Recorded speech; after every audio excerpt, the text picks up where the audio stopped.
Okay, so after a 6-month delay, I thought it was going to be 2, turned out to be 6, and a lot of this and that, and a project that I didn't plan on turned into a bigger than I needed to be project, and that was the red truck I had brought in here.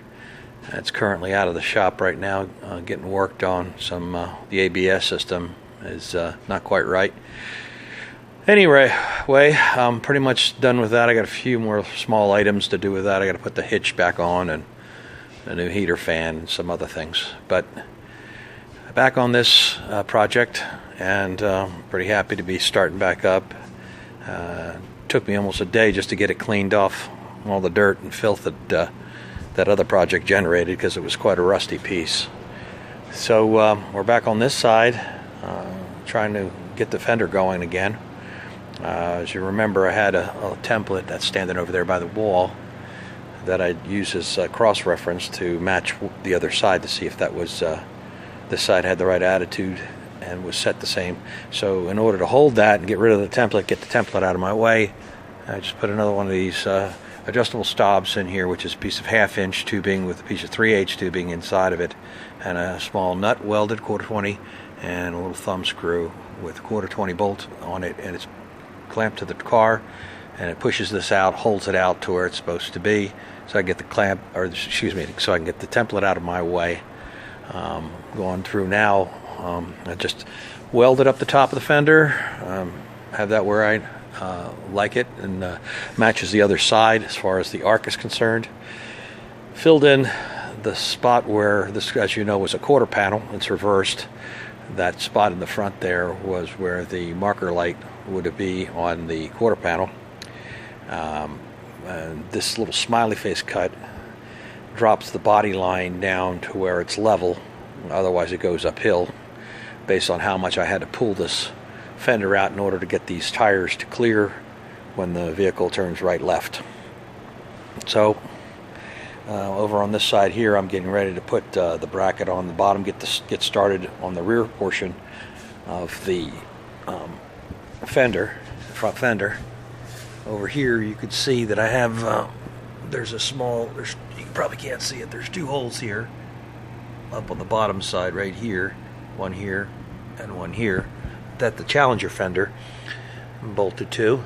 And as you can see, the bottom of where I have my rocker now for the GTX, it has to be dropped down just a little bit. So what I ended up doing, matching the other side, is making up this bracket which bolts to the 2 existing Challenger bolt-up spots, and then it has 2 welded nuts on the bottom side, and this corrects for the angle of where this attaches so that the GTX fender comes out straight and matches the rocker. That's the beginning of that project. Now I can bolt that on and build the fender out from this point. So that's what we're doing right now. Inchworming it, getting ready to hopefully get going on this a little bit better. Just to show you real quick, this is that bracket in place, and you can see how it's going to line up the bottom of the rocker and the bottom of the fender in this location and give me an attachment point.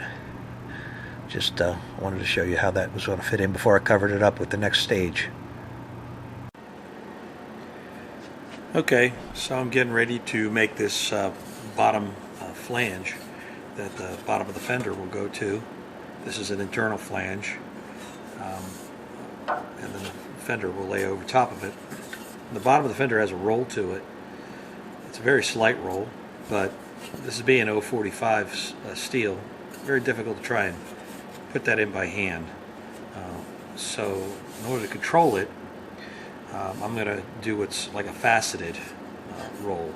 So what I've done is I've marked it every 1/4 inch, and I've numbered them. And the reason I've numbered them is as you work it out of the brake, it's numbered on both sides, so you make sure that you're on the corresponding mark on either side of the roll. And what you do is you just put it in there on the mark, and you just give it a little bit of a bump, work it into the next mark, give it a little bit of a bump, and gradually you can see you'll end up with a curve.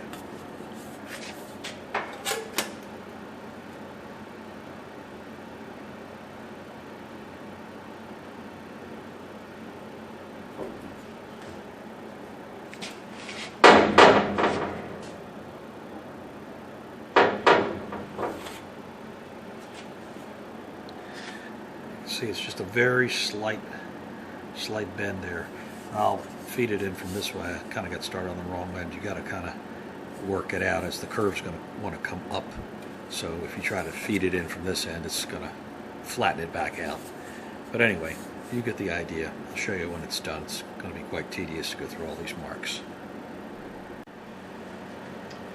So I left it in the brake so you can see that it's curved up towards me, and it actually might have a little bit too much curve, but it's very difficult to make just a very small bump.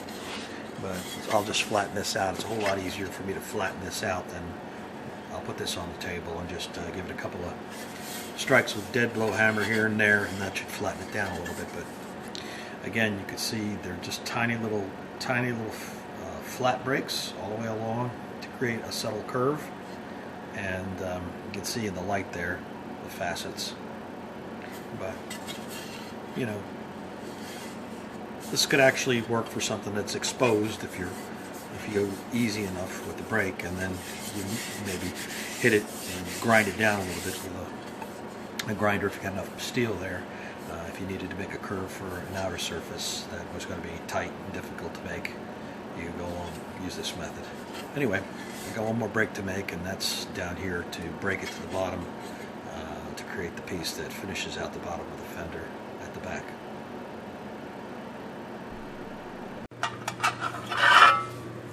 Okay, to give you an idea of what I'm doing under here, I put a couple of 1/4 20 bolts in here, and you see this piece here has 2 slots on the bottom. And this is where it fits in on the bottom here, and I'll take this and tighten these up.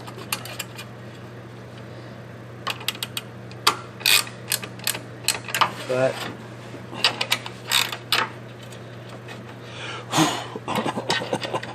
stink bug trying to get me over there.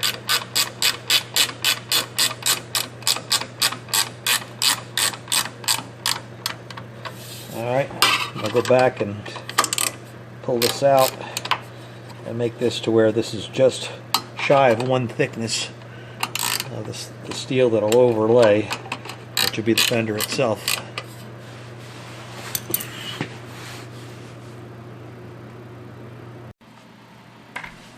Okay, I don't know if you can see these or not because they're painted black on a black surface, but try to stay out of the light.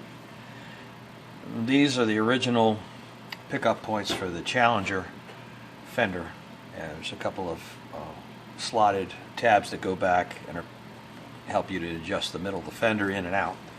So I'm going to reuse these as I did on the other side to attach my substructure for the rear half of this fender.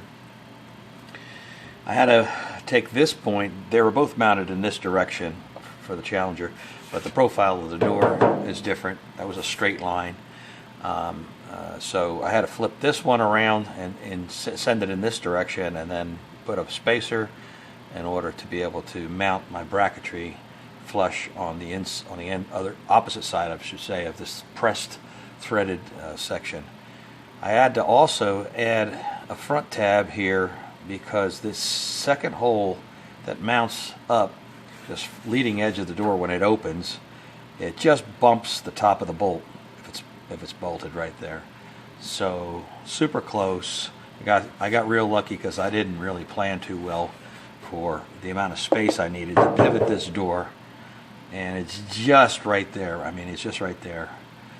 So I had to eliminate the bolt head there just so I wouldn't have any interference and possibly crack the paint on the edge of the door in the future. But put these 2 in, and then I'll start to build my bracketry out from there to put my substructure for the rear part of the fender right here.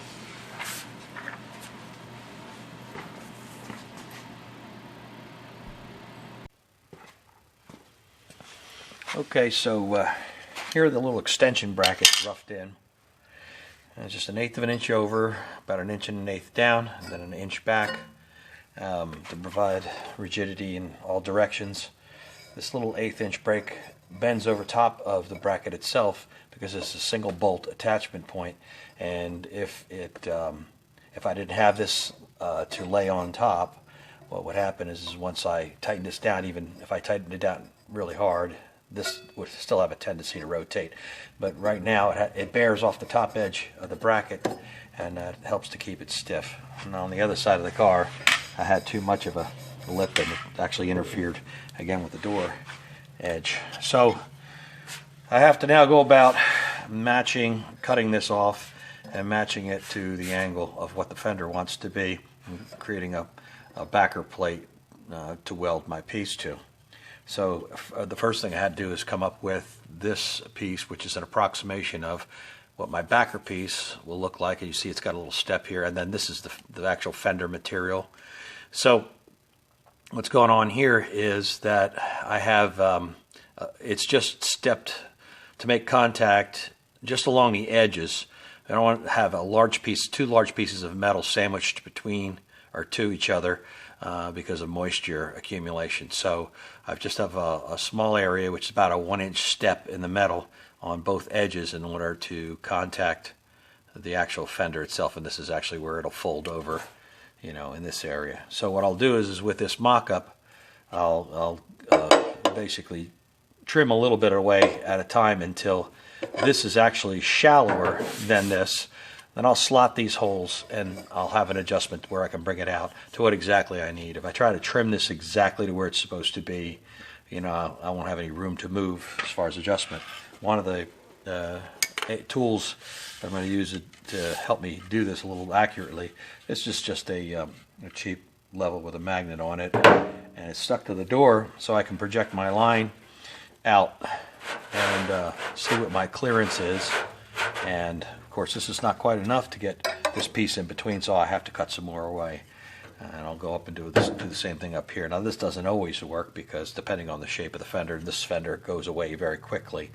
But for the substructure, this is just what I need, because I'm only concentrating on matching up the edge of the back of the fender and the edge of the door. So having this go straight along like this works for me perfectly. And again, this doesn't always work. If you have a divergence in the shapes where the door goes off in a direction in this way, and then this goes in this way, then, well, something much shorter would work better. But this works for me right now in this application, so that's what I'm using. And we'll go on from here.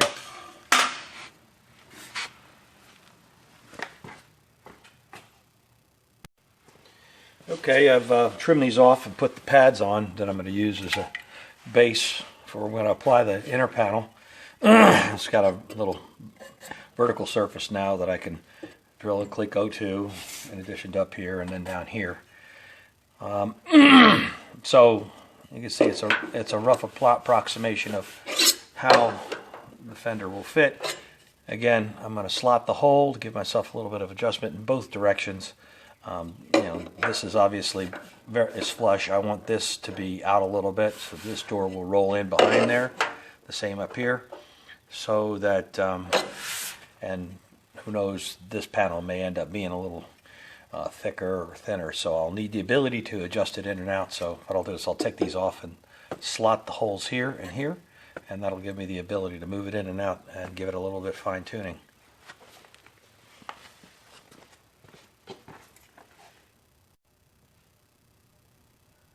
Okay, you can see the backer piece that I've made now. You can see the areas that are stepped on either side, and that'll be what contacts the back side of the outer fender skin.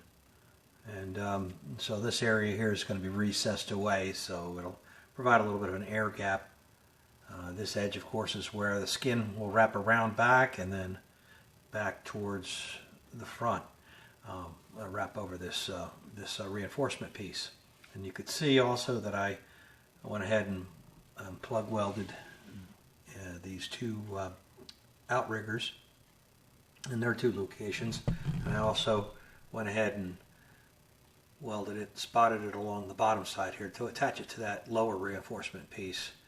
And you see the little blue line there, that's actually a 5/16 scribe. because I want to end up with about 3/16 of an inch on the door gap. So 5/16 is my target right now. That'll allow me, the thickness of the metal when it's bent around this edge in 90 degrees and then fold it back.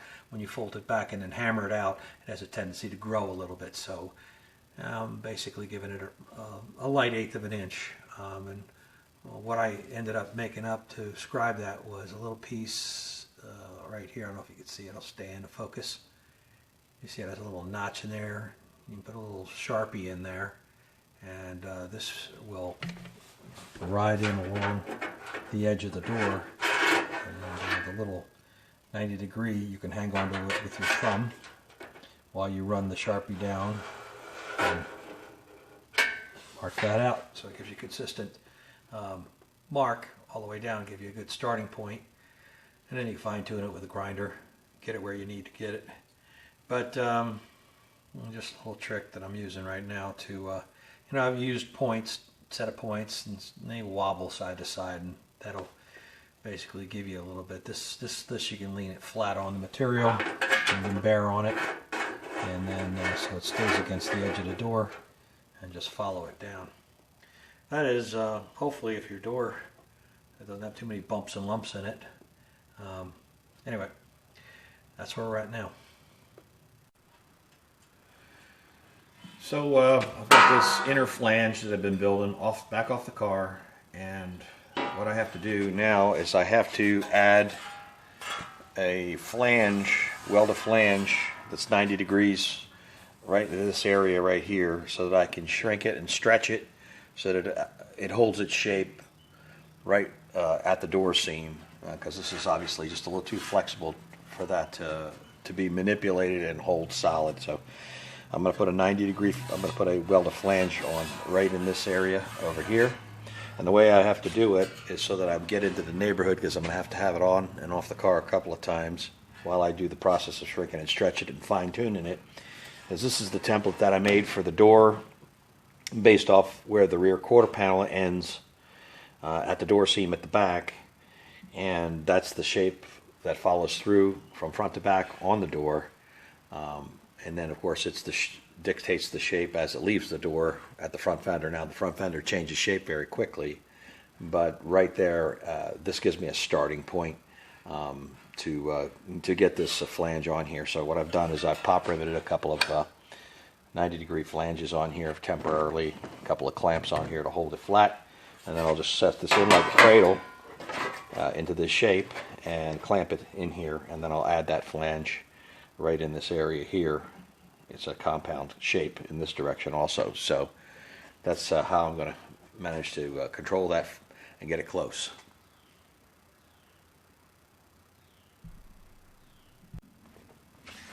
Okay, see what I was after over here. This is that vertical piece that I've added to this, and this will enable me to control the shape in this direction a little bit more tightly.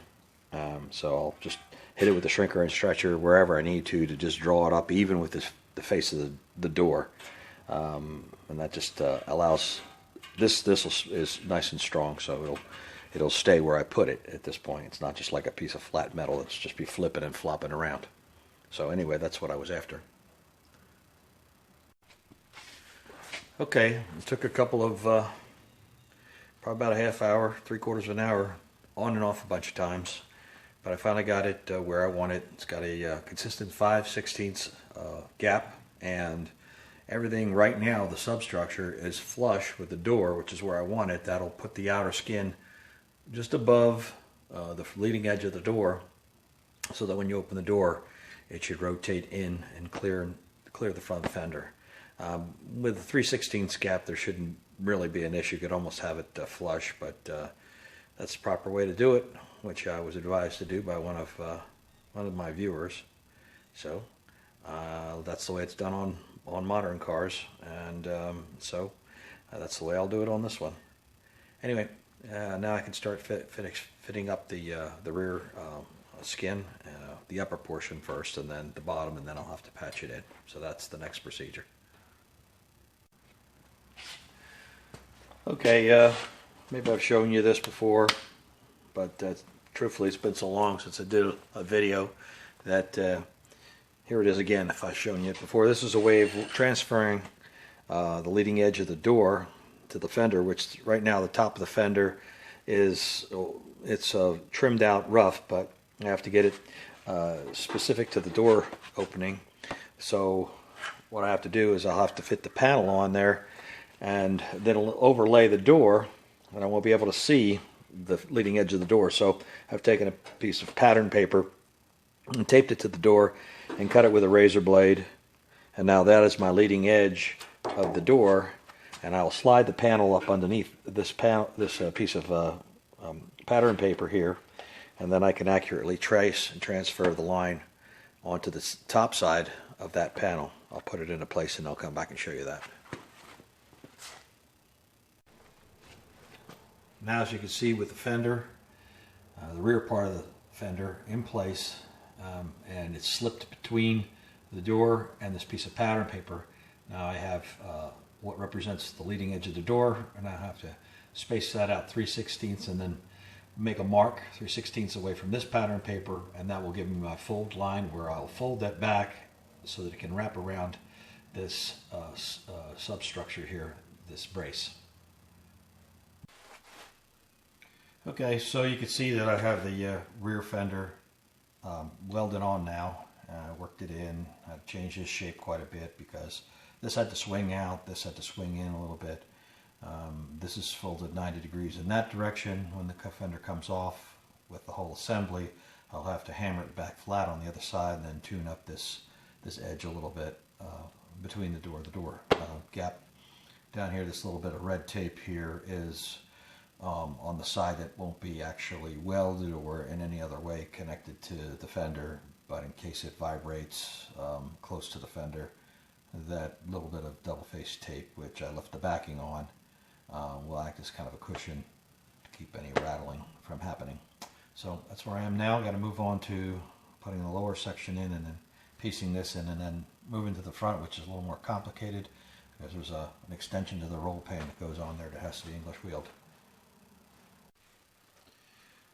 Okay, so I've got the patch in down in here. The bottom piece is welded on now. So I always like to cover it up with a little of this zinc chromate primer, just to kind of let me see what's going on with it, see if there's anything obvious, and also to help with flash rust as I move along to some other part of the project. Just a little dusting of the zinc chromate will keep that from happening. So, like I said, on to the front, which is going to be a little bit more involved, but hopefully not too long before this fender is complete.